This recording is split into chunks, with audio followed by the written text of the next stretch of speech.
Correct me if I'm wrong, I'm guessing the very first thing you do every morning, as soon as you wake up, is you reach for your phone, you start scrolling on social media, replying to texts, checking emails. Then, as soon as you get yourself into the kitchen, you make yourself a coffee or a tea because you need something to wake you up.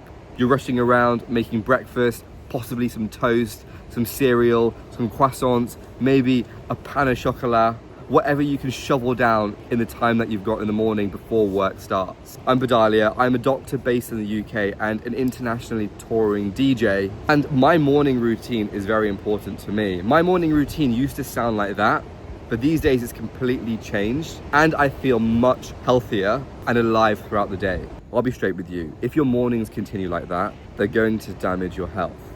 Your morning is such an important part of your day. It's a period of time where you have some control. You can make your own choices before you go to work, and it lays the foundation for how you feel throughout the rest of the day and for the habits and behaviors that follow during the rest of the day. And it's these behaviors that all stack up to influence our health, performance and well-being. Look, picking up your phone first thing in the morning is a habit that's been ingrained into you over years. It's a habit that you can easily break. And look, it's okay to check the time when you wake up or to use your phone as an alarm, but my recommendation would be to keep your phone on do not disturb mode from 9 p.m. the night before until 9 a.m. in the morning. It's a really easy setting that you can put on your phone, and it just means that notifications won't pop up, so you won't be immediately inclined to click on them and then start responding to them. The problem with seeing these notifications and responding and checking social media first thing in the morning is that it overstimulates and actually stresses our mind. Our bodies need time to wake up slowly to feel calm. It also wastes a lot of our time in the morning, distracting us, stopping us from other things that we can do more of, which I'm going to tell you more about later on. If you don't have willpower to use Do Not Disturb, I actually use an app on my phone. It's called Opal, and basically what it does is it sets limits on different apps on my phone and doesn't let me unblock those apps unless I go through a really annoying, rigorous process. So it works really well. It keeps me disciplined, and I'm forming that habit of not checking my phone first thing in the morning. And even when I'm on my phone and maybe I click on the Instagram app, it's blocked me out. Trust me, if you do this, your mind is going to feel so much clearer because you're not comparing yourself to other people first thing in the morning, seeing what other people did last night that seemed to be fun. You're not comparing your own lifestyle to someone else's unrealistic lifestyle that's fake on social media. Keep things calm and real. Okay, the next thing you should do is have 200 to 500 mils of water. If you have warm or cold water, it doesn't really matter. I personally like warm water because I feel like it calms my body down, whereas cold water is a bit of a shock to the system. The thing about water is that it's better than tea or coffee to hydrate us. It's easy on the stomach. Drinks like coffee can actually irritate our stomach. It's the first thing we have, causing like diarrhea, sickness, tummy pain. So have water. Water is what our brains need to hydrate them, to concentrate, to feel awake. The cells in our skin, in our organs, need water to actually work. And on that same note, water is actually required to make our skins look bright, hydrated and healthy. Okay, this is another habit that I've recently started building into my morning routine, and it's to do 10 to 20 minutes of mindfulness every morning.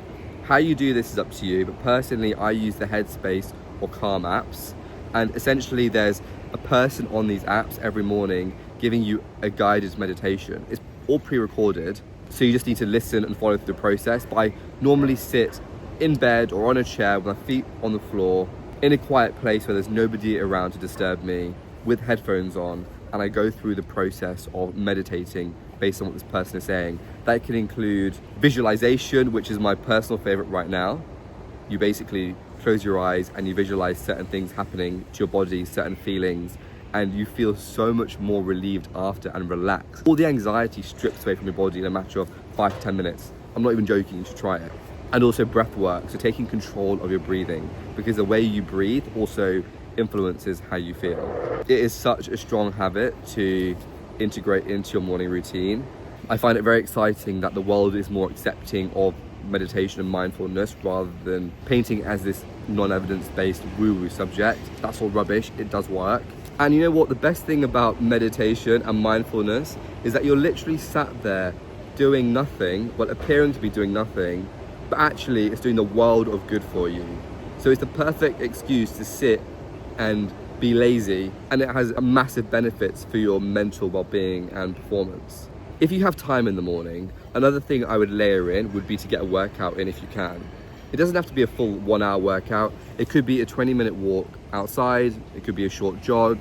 But yeah, if you've got time and you're able to carve out that time first thing in the morning, go to the gym, but definitely focus on having time outdoors as well. Sunlight is really important for our bodies to wake up. It kickstarts our circadian rhythm, which is our body's internal clock.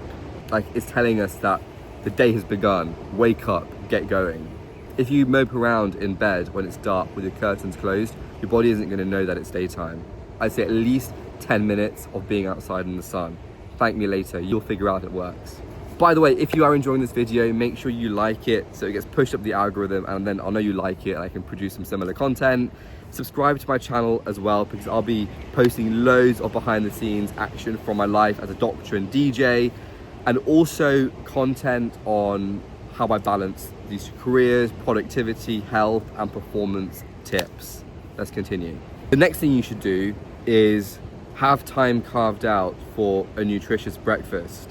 For convenience, when you're busy, you have kids, your work starts early, you might opt for pre-prepared foods like cereals, croissants, pain au chocolat, sweets. You might even eat nothing because you don't have time to. And look, you don't have to rush to eating breakfast as soon as you wake up. You can have it any time in the morning.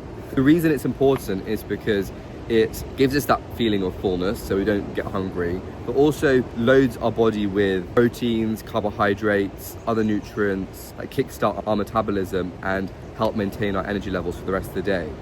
I would definitely avoid anything containing sugar, so look at the packets of foods before you buy them.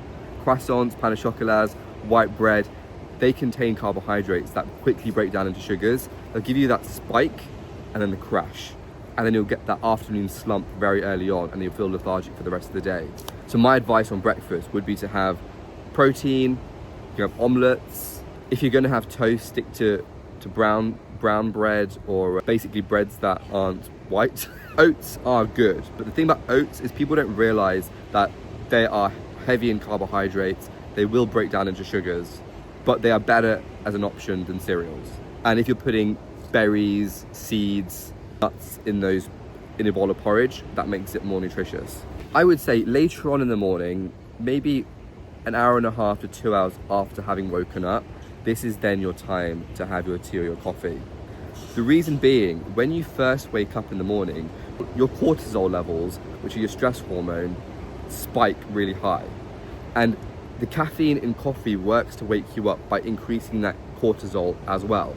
So if you have your coffee too early, what happens is your cortisol levels are naturally high, but the caffeine in the coffee isn't actually lifting that cortisol level any higher, so it's not actually having any benefits. Whereas later on in the morning, if you allow that cortisol level to come down, which it will have done after a couple of hours, then when you have your coffee, it then spikes it again. That will give you a more pronounced awakening and energy spike that will last longer.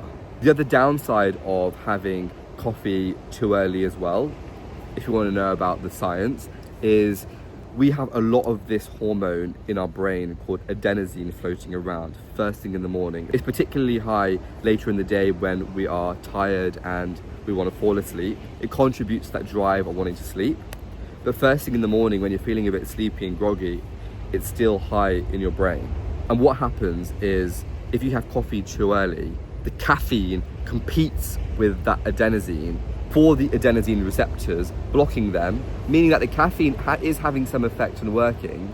But later on, when this caffeine has worn off, all this adenosine is still in the system from earlier on. It hasn't had a chance to bind and break down, so it comes back with a vengeance, giving us a crash later on in our energy levels. So basically, first thing in the morning, don't have coffee, let that adenosine disappear by itself, and have caffeine a bit later on. That is a pretty solid routine so far. To prepare for the rest of the day, what you've got to do is just plan the day. Make a list of things that you want to get done.